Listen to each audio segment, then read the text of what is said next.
Впечатляют размах и масштабы этой выставки, и количество участников, разумеется.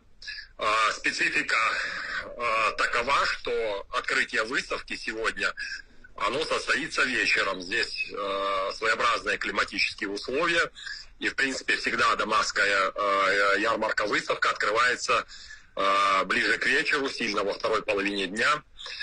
Также и сегодня это произойдет где-то в 20 часов по московскому, да и местному времени тоже.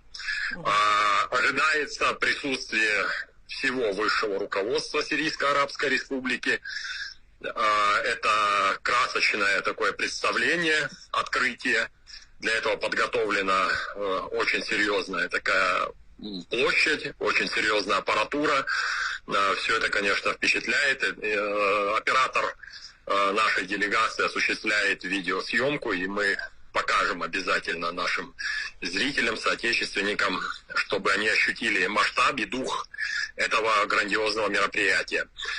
После этого состоится прием от имени высшего руководства для официальных делегаций и осмотр павильонов. Наш павильон, павильон Республики Абхазия, выполнен очень талантливым дизайнером, который оформлял также для выставки павильон президента Сирийской Арабской Республики. Выполнен в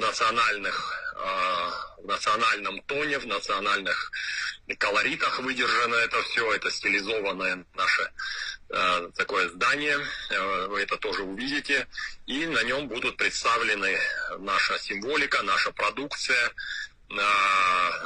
и поделки различные, это все очень красочно и интересно. Он уже здесь на этапе инсталляции уже вызывает очень большой интерес, потому что не похож ни на какие другие павильоны, выполнен в ярко выраженном национальном стиле.